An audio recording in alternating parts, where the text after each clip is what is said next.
নমস্কার বন্ধুরা, কেমন আছো সবাই? আশা করি সবাই খুব ভালো আছো। সুস্মিতাস ব্লগে আরও একটি নতুন ভিডিওর সাথে তোমাদের সকলকে অনেক অনেক ওয়েলকাম।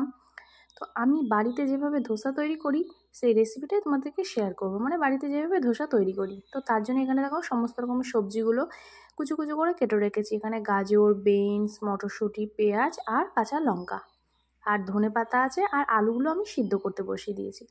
আলু আর মটরশুঁটিগুলো কিন্তু হালকা সিদ্ধ করতে হবে, খুব মোটামুটি একটু ভাপিয়ে নিলেই হবে। আর এখানে দেখো চাল আর কলাইয়ের ডাল এখানে আমি ভেজাতে দিয়ে দিয়েছি। তো চাল আর ডালটাকে কিন্তু ভালোভাবে ভিজিয়ে রাখতে হবে। তারপর এটাকে মোটামুটি যদি কেউ বিকালে করতে চাও তাহলে সকালে ভিজিয়ে রাখলেই হবে, আর কেউ যদি সকালের দিকে করতে চাও তাহলে রাত্রে ভিজিয়ে রাখলে হবে, এমনভাবে করতে পারো। তো তারপর দেখো এখানে কড়াইতে একটু তেল দিয়ে সর্ষে ফোড়ন দিয়ে দিয়েছি। সর্ষে ফোড়ন কিন্তু দিতেই হবে। সর্ষে ফোড়নের পর এখানে দেখো কুচু কুচু যেই গাজরগুলো কেটে রেখেছিলাম, প্রথমে গাজরগুলোকে দিয়ে দিলাম। গাজরগুলো একটু ভালোভাবে ভাজা হয়ে গেলে এর মধ্যে দিয়ে দেবো বিনসগুলো। তারপরে কিন্তু গাজর আর বিনস একসাথে ভালোভাবে ভাজতে হবে। আর আমি কিন্তু আরেকটা গ্যাসের ফ্লেমে আমি আলু আর মটরশুঁটিগুলোকে ভালো করে সিদ্ধ করতে বসিয়ে দিয়েছি। তো আমার এখানে গাজর আর বিনসগুলো একদম গ্যাসের ফ্লেমটাকে লোতে রেখে আস্তে আস্তে ভেজে নিতে হবে। তো তারপরে দেখো হালকা ভাজা হয়ে গেলে তারপরে আমি কুচনো পেঁয়াজগুলোও দিয়ে দিলাম। তো কুচনো পেঁয়াজগুলো দিতে দিতে আমার একটা মাথায় যে আমি ভুল করে ফেলেছি সেটা মনে এলো। আমি তো প্রথমে বাদামগুলোকে ভেজে রাখিনি। সবার প্রথমে কিন্তু বাদামগুলোকে ভেজে রাখলে খুব ভালো হয়। তো আমি এগুলো ভাজা ভাজা যেহেতু মানে ভাজা প্রায় হয়েই গেছে, তো তার জন্য ভাবলাম তাহলে একেবারে নামিয়ে রেখে তারপরে বাদামগুলো ভাজবো। আর এখানে দেখো মটরশুঁটি আর আলুগুলো আমার সিদ্ধ হয়ে গেছে। তো এখানে দেখো আমি এটাকে জল ঝরতে দিয়ে দিয়েছি। তো তারপরে আমি ওর মধ্যে আলু আর মটরশুঁটিগুলো একসাথে দিয়ে দেবো। দেওয়ার পর ভালোভাবে নেড়ে নিতে হবে। আর তোমাদের কাছে যদি ম্যাশার থাকে তাহলে ভালো করে ম্যাশ করে নিতে পারো, আর যদি না থাকে আলুগুলোকে একটু মানে ঘেটে ঘেটে দিলেও হবে, মানে একটু কী হলো খুন্তি দিয়ে একটু ভেঙে ভেঙে দিলেও হবে। তো যাই হোক আমার এখানে ভাজা হয়ে গেছে। এরপর আমি ওটাকে নামিয়ে রেখে এগুলো এখন দেখো বাদামগুলো আমি ভেজে নিচ্ছি।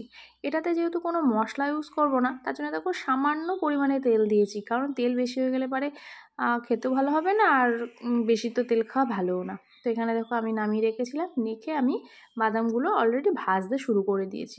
তো বাদামগুলো কিন্তু ভালোভাবে ভেজে নিতে হবে, কারণ বাদামগুলো না ভাজা হলে খেতে ভালো লাগবে না। আর এখানে বাদাম, ধনেপাতা, তারপরে তেলের মধ্যে যে সর্ষে ফোড়ন, এগুলো কিন্তু মাস্ট। এই ধোসা তৈরি করতে এগুলো দিতেই হবে। আর সবজি দেখো এখানে আমি শীতের সমস্ত রকমের সবজিগুলো ইউজ করেছি, মটরশুঁটি, গাজর, বিনস। তো তোমরা এই সবজিগুলো দিয়ে ধোসা তৈরি করবে। তো এখানে দেখো বাদামগুলোকে ভেঙে নিলাম মাঝখান থেকে।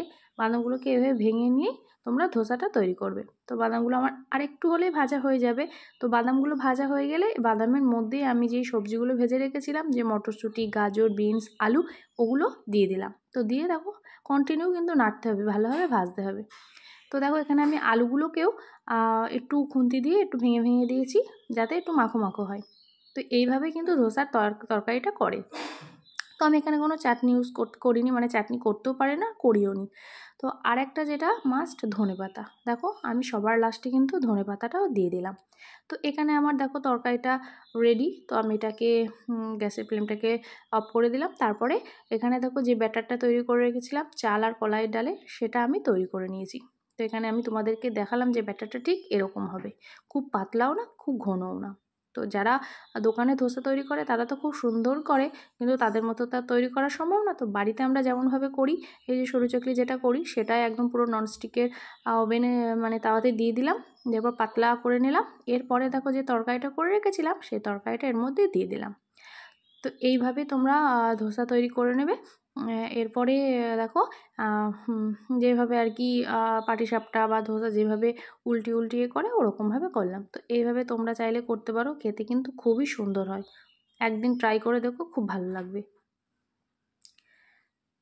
তো আমার এটা চালের পরিমাণটা আর ডালের পরিমাণটা বুঝতে পারিনি। ডালটা একটু বেশি মানে কম দিতে হতো, চালটা বেশি দিতে হলো, তাহলে একটু ক্রিস্পি হতো, খেতেও সুন্দর লাগতো। কিন্তু আমার এখানে ডালের পরিমাণটা বেশি হয়ে গেছে, যার জন্যে নরম হয়ে গেছে। দেখো এটা আমি রোল করতে পারছি না, একটু নরম নরম হয়ে গেছে।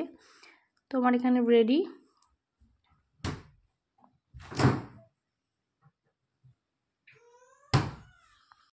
তো চলো আজকের ভিডিওটা এই পর্যন্তই, দেখা হচ্ছে পরের ভিডিওতে।